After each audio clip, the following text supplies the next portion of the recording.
totally had to go to the post office to pick these items up today. FedEx Smart Post dropped them off, and then I wouldn't have been able to get them till Friday. And I was just not going to wait that long. So I've got the Tarteist Contour Palette and also the Tartelette In Bloom eyeshadow palette. And I purchased these off of the Tarte website, and I'm pretty sure that their Black Friday type of sale thing is 25% off, and both of these products are on there. Otherwise, the contour set is on Sephora, and then the eyeshadow palette is on Ulta. So I got mine off the website. Slowest shipping ever. Each palette does come with a look card inside of the box. And I did go ahead and do a look with the contour palette and also the eyeshadow palette, which the demo for that will be towards the end of the video if you're interested in that. But let's start off with this Tarteist Contour Palette. The packaging for this is the same type of packaging that the their eyeshadow and face sets come in. This is the Showstopper Clay palette, and then here's the Tarteist Contour Palette. So they're the same size. And inside of here there are 5.16 ounce face products, and then the little highlighter in the center is 0.07 ounces of product, which for the number that's in here, that is a decent amount of products. Now ideally I would think these two matte powders on top would be used to like set concealer, or you can also sharpen up your contour and stuff like that. I did not use these underneath my eyes because I knew they were going to be too deep for me, and I didn't really feel a need to carve out my face, so I didn't use these, which those are both matte, a yellow toned one and a cream toned powder. And then I used this center shade, which has got the shimmer in it, as a highlight on top of my face, which is light enough for me for sure, but it's just, there's not a lot going on there. There's not a lot of shimmer. It's just a little bit on the dull side for me. If you're somebody looking for a real faint highlight, you might like that. And then I wore the blush, which is what's on my cheeks, and I bronzed up with this shade right here, which is the 3 contour, I believe. And then I put a little bit of this deeper one in the back of my cheekbones. And they're quite thin powders, and my skin is dry, and it's getting drier as the temperature is dropping even more. They didn't blend very well for me. They kind of went on patchy through the backs of my cheeks. It wasn't until I took my Girl On Meteorites to finish off my face and buff all over that everything kind of blended in a little bit better. So I wasn't too impressed with the texture of the powders. I don't feel like this palette is universally flattering either. I think it's geared towards more fair, light skin tones. So I kind of wish that they would have done like this version, which I think fair, light, possibly medium, would be able to use this decently, but they should have came out with another shade for medium, deep skin tones, because these shades right here are quite light, and so, I mean, so is this one right there, which I use for a bronzer because it's quite warm. I mean, I know my skin is dry and it's getting drier, but I've been using other bronzers and haven't had the patchiness go on my face as I had with this one, so that's just something to make note of. Also, the center highlight right here just didn't do a ton for me. So here is the packaging right here. Oh, that's a lot of fingerprints. There is a mirror in here that actually holds itself up, and then it says Tarteist right there. And then here are your products, and it's got a number guide in there, and that follows along with the chart that came in there. So let's give you some swatches.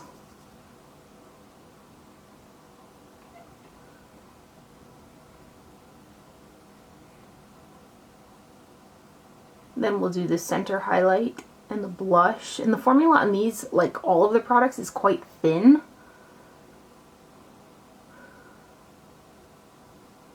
So like there's just not a ton going on with this center highlight shade, see? But it's light enough for me, so that's good. And then here are the 2 contour shades, which I do think that both of these lean kind of warm. So that is those ones. Now going on to the eyeshadow palette, this is the same exact type of packaging as the original Tartelette palette, and then you've got your mirror up there that kind of holds itself open. This doesn't flip all the way back, it just goes that far back. Now this palette, unlike the original Tartelette, has got 3 shimmer shadows in it, which all 3 of the shimmers in here are really beautiful, and I really like that they included them. They really add something a little extra to this neutral palette that's got quite a few mattes in it. I packed Rocker on the lid and then Funny Girl in the inner crease, and then I went mattes from there on out because I do have troubles with Tarte matte eyeshadows, especially the Tartelette palette. I really had a frustrating time with the original Tartelette palette one time, to the point where it doesn't make me want to use it very much. I did go online and compare ingredients from the two palettes, and I can say that the ingredient formula on this one is a little bit different than the original Tartelette palette. And when I used this today, I found that when I used the mattes from the crease upwards, that they traveled better. Like, they didn't just sit there, and they were less chalky than some of the ones in the original palette. Now, I didn't use every shade. I used Smoke Show in the outer portion of my eye and through the crease, and I used Jet Setter to blend it out, and then I used a bit of Flower Child underneath the brow bone, and I really liked the way the look came out. Sometimes these matte or tarte eyeshadows can kind of, especially the mattes, can just blend together into a little bit of a mess. Now, I don't feel like these ones did, but it is a more grungy look. Like, it's not too specific, I guess. I should also mention that there are 12 eyeshadows in here, and they are 0.053 ounces a piece, which is a good amount of eyeshadow. So here's the palette up close. It's quite pretty on the cover. There's the back. And then you've got your mirror, and it says Tartelette right there. And then here are your shades right here. You've got Charmer, which is a matte, Jet Setter, which is a matte, Rocker, which has got some shimmer in it, Smoke Show, which is a matte, Flower Child, which is a matte, Smarty Pants, which is a matte, Firecracker, which is the another shimmer, Activist, which is a matte, Funny Girl, which has got a shimmer, Sweetheart, which is a matte, Rebel, which is a matte, and Leader, which is a matte. I'm going to go ahead and swatch these by 3 for you guys, and I'll go downwards like this right here. There are the highlight colors.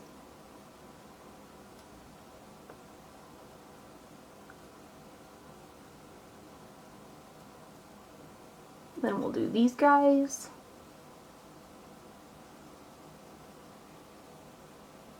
Should pick up a little bit more of this guy.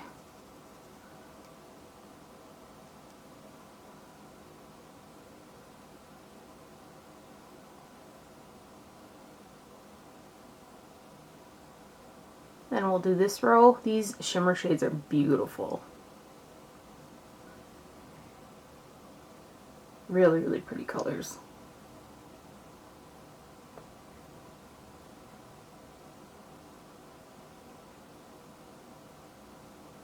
And then this last row over here, which these two colors are pretty similar. This one's got a little more brown in it. They could have did a little bit more variation in shade there.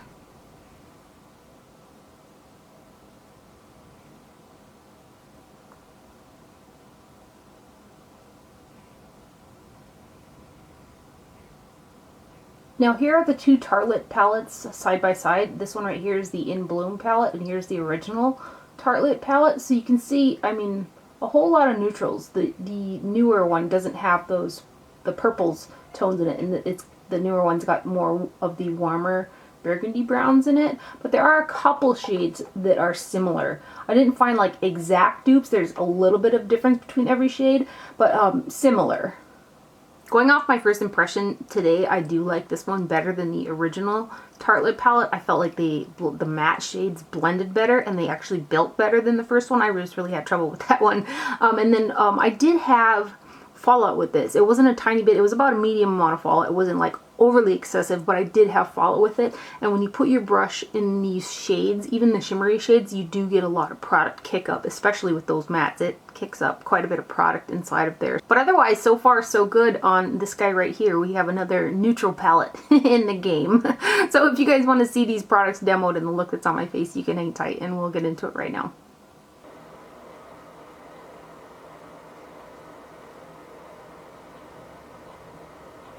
On a Hakuhodo J511, I'm going to go into the center shade right there.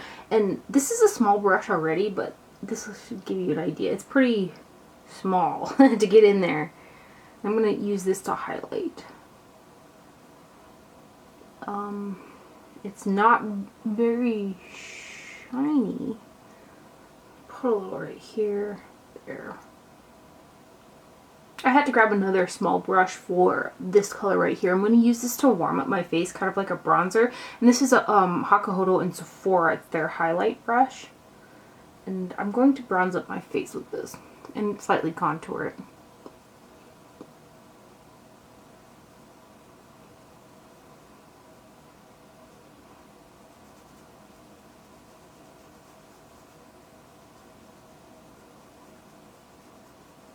I typically prefer a bigger brush, but I can't get in that pot with a bigger brush. It's not blending out the best, but I will be going over it with my Guerlain Meteorites and really buffing that powder over my face. Hopefully it'll take care of some of that. Using the same brush, I'm going to dip into a dash of the darkest color and just put some right here.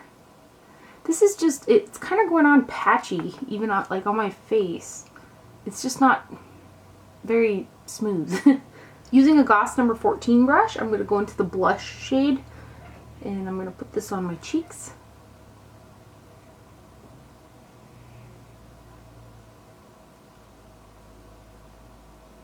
Now using the Hakuhodo J104 brush, I'm going to go into my Guerlain Meteorite Pearls and I'm going to buff this all over the skin to hopefully meld everything together. Which is typically something I do like every time I do my makeup. Buff this area.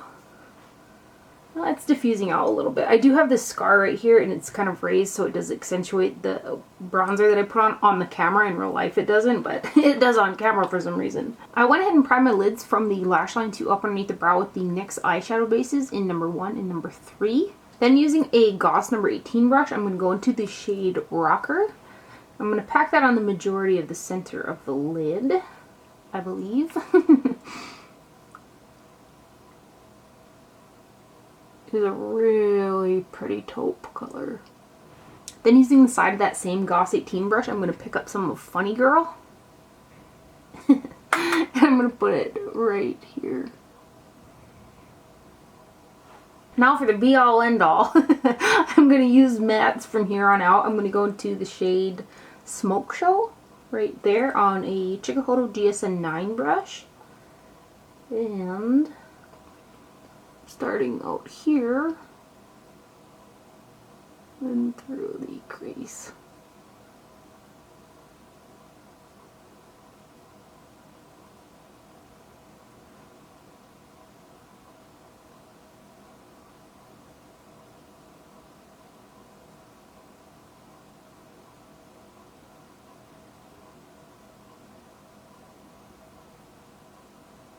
On a Hakuhodo J5523 brush, I'm going to pick up Jet Setter right there and start blending out the Smoke Show color. I can kind of tell just by the mattes going on that tacky base that they traveled really nicely. So I've kind of, I have hopes here.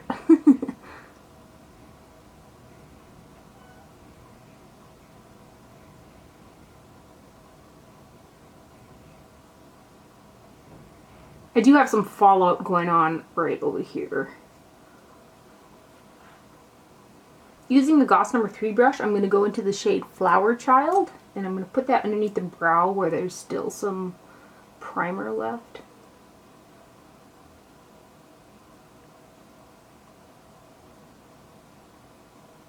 Then using a Hakuhodo J5533 brush, I'm going to go back into the shade Jet Setter. And I'm going to further buff this up into the highlight color. What was it called? Flower Child. I'm not seeing any patchiness. Yay!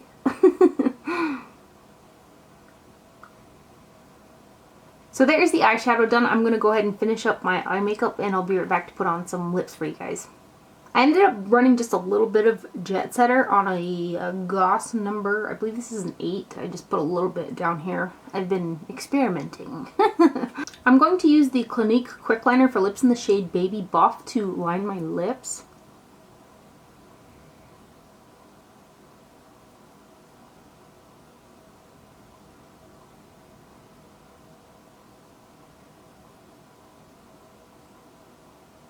And then to fill them in, I'm going to use the Buxom Bold Gel Lipstick in the shade Poison Nectar, which looks like that.